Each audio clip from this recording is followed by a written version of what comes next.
Hello and welcome to the back office. Yesterday I ordered this thermometer from Amazon for about £7, and the idea being I would use it for checking on the status of my meats. And I've had good experience of the ones which have a probe on the end and there's a little bulge there and you just push it on the button. But this one looked neat because it stowed away, less chance of it breaking in the drawer. But you might have just noticed there, the screen reports an LLL.L failure here, and that doesn't get out of it really. I mean, I've already actually complained to Amazon and they've refunded it. They've not even asked for it back. So it seems like a good opportunity for us to just have a dig in there. By the way, it does feel quite plasticky, but you know, for £6 I'd have been totally okay with that. And it looks like it even has a actual magnet. So let's see if we can get into this thing. Hopefully it's not totally sealed, so I'm just going to pop this QC, quality control sticker, yes. And there is a screw right there. So that's going to be our definite first entry point. Nothing like whiling away these. I'm going to not say winter, I don't think it's strictly winter, but spring in the UK is as good as winter evenings. So that definitely has gone somewhat to separating it, but I think there's the possibility that there's a screw underneath this magnet, so I am so scary. I'm going to see if there's any way I can get under this. It's almost certainly going to have one there, isn't it? Ah, it's deadly. Those with a sensitive disposition, look away now. I'm going in. So the idea here is that if I can get in sideways, I'll be able to put some torque using a screwdriver to crank that out. So will we be successful? Probably not. Come on! Yes, we got it. And that is quite a decent magnet. Look, it almost looks like one of those batteries. I'm going to stick it onto something out of the way. That's not too bad. I can definitely clean that up if I have to. And it doesn't look like the magnet was glued in. It was just a very tight interference fit. Right, so we have one long screw, one short screw. And there's actually a screwed down PCB. Do you believe it? Now, before I go too much further, I'm just inspecting these two wires here because there is, of course, a chance that that probe cable could be damaged, but it does look okay. Let's keep going.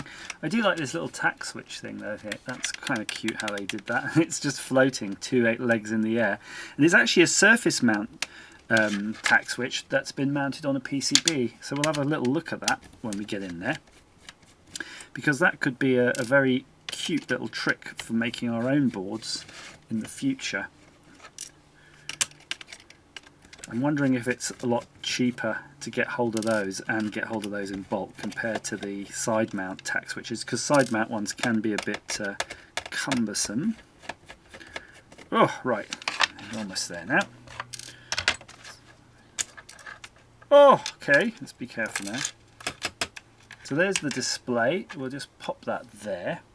And what's interesting, it looks like the buttons actually aren't membrane buttons, they're tack switches. Yes, they are tack switches. So you can see here that you've got your blob with your screen. There's your little tack switch here, which has only got 2 of the 3 legs attached. So you might want to attach that 3rd leg if you want to give it a little bit more strength. And then there's your temperature probe. So I think it would be quite good to just desolder that temperature probe right now, so we can see if we can take any measurements across it. So I'll just take this one off here. It's almost as if my soldering iron is dirty for some reason. We've got it off. So you can see I do have the probe connected to our digital voltmeter, and I am touching it up. It's actually in a temperature measuring mode, and we can see it's not measuring anything right now. When it comes to ohms, you can see you've got 0 there, no resistivity, and then you've got overload, I guess what they call it, which is basically infinity resistivity. So I'm just hooking this up now to this probe. Oh, I think I saw it flicker on in my peripherins. I don't know if that's me just touching it. Now, if I'm not mistaken, that did give a little bit of a flicker, but I'm just wibbly wobbling the wires around as a sanity check. Yeah, I don't think it was a real reading. It was just something spurious. I mean, handling it's not doing anything. Again, let's do the old lighter test. Nah. It's just exactly the same reading as you get when you've got an open contact. And just again, sanity check, put them together, you've got 0. So is there anything we can do with this? Probably not, but look at this thing here. So this is I guess it's a thermistor, I want to say. Basically a temperature sensitive device. I thought, why don't we just solder that on? So we'll plug in the old soldering iron, and while that's heating up, we'll just eyeball the positions there. So if you remember, it was right there. And it would be fascinating, actually, if this works. I've had a whole bunch of those things sitting in a drawer for the best part of 10 years, so never found a use for them.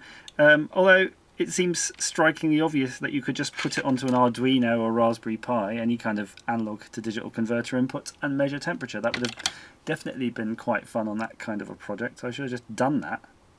But truth be told, I forgot they were there. Right, so that was almost a soldered joint there. Let's get that in there. There we go. I sort of jumped the gun there. I think I pulled back too soon. And we'll get this one in. Yes. That one actually hit the hole, which is what you want. Now, let's just pop that in. It should be somewhat simpler to get in, although I suspect the tack switch is always going to be a little bit of a problem, so I'm going to just pop that in like that. Let's get our tack switch button there. I will remember to zoom back out. Recently some footage has been very unusable because of the camera has remained zoomed in, and we should probably make use of that 4K modes and record it. But hey, do people actually need 4K over 1080p? It's a tricky one. I mean, I definitely see the difference on those big old tellies, but looking at the footage of this channel, often on the 1080s, pretty decent 1080 there. So can you have a decent 1080 and a crappy 4K? You know, which is better? So we'll get the old battery in. Now I only put, oh no! I've almost banjaxed that battery connector. Let's somehow bend that back. In fact, why am I messing around with, oh god, have I broken that?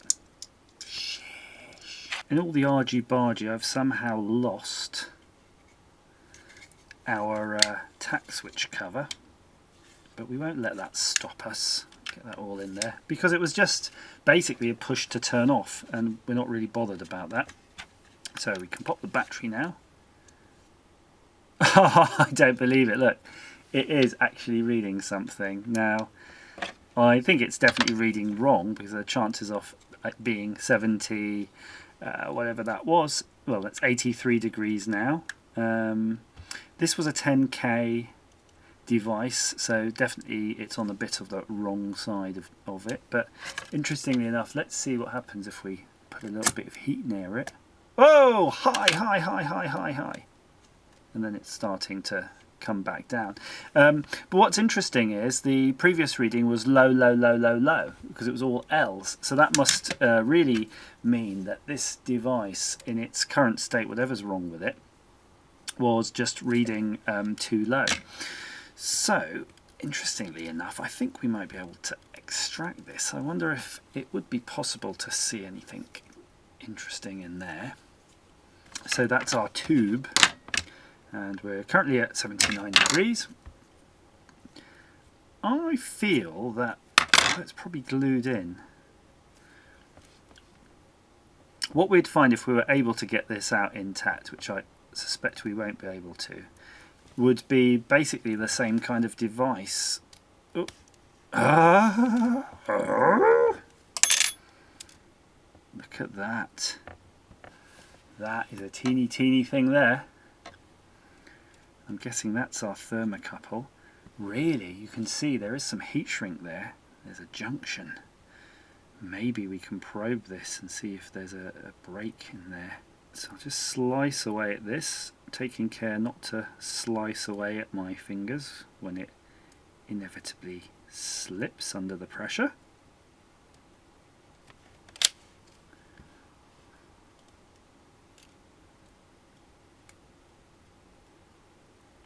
Okay, got it there.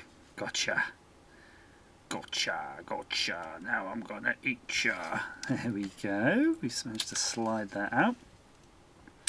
And it doesn't look like it's actually soldered. It appears to just be twisted, which often doesn't make the best connection, but we can get those out like that. Look, there you go. Now we're almost at a position where we can probe it. And you can actually see there's a reading there in the kiloohms range. So that's actually quite sensible. So I'm going to put my fingers across there. Just give it a waft of heat. Ow! But you did see it did go up. Look. And now it's rapidly going back. I think this is quite good. I reckon I'm going to solder these. So that one's done. That one's done. And what I would do is dress the ends a little bit, because I know it's hard to see on the camera. I'll try to hold it up. You can see they're not done very nicely. There's all these bits of strands of wire and stuff hanging out. I really don't like them. So I'm going to try to slide this tube. It's a series of tubes. That has gone up there. Lovely. So the only bit I need to find though is a bit of heat shrink to go over that. But before we do that, of course, one last sanity check it's in the right range. Yep, still good. Just getting that bit of heat shrink on there. It's trying to work its way over that rather large blob of solder I left there. And, oh, it did just about do it. I think that will be fine.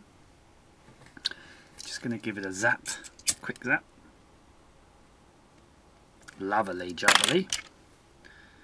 Just poke it down the tube. It's a series of tubes. Now I don't know what actually kind of keeps it put really. If you recall, we did yank it out and it just gave. So I suppose if you're concerned you could put a bit of glue or something in there. I'm not sure. There's no crimp or anything on the end here, so it must just rely on that. We're doing well. It's all assembled and I managed to use the soldering iron to melt some hot glue back in there, and I found the little button, so we're all guns blazing at the moment. So just going to solder this circuit back on, and unfortunately you do have to flip it afterwards. It's not particularly convenient, but we can get there. And I seem to have misplaced my tweezers, so that's why there's a lot of heavy fingering going on these days. But we'll get there. Right, so that's one of those wires. And that's the other one. The final assembly. The moment of truth, and you can see I've actually not bothered to fit the magnet because I felt a bigger screw in the handle would give it far more rigidity, and that would be worth more than being able to stick it on somewhere. Oh, it's already alive. Does that mean this is a bit iffy? I think it was born iffy, but if we open that up you can see it's in Fahrenheit. We'll put it to Celsius. 23 degrees. If I hold onto that with my fist, you can see that it's increasing. Maybe I'll pop it in my mouth. Hang on.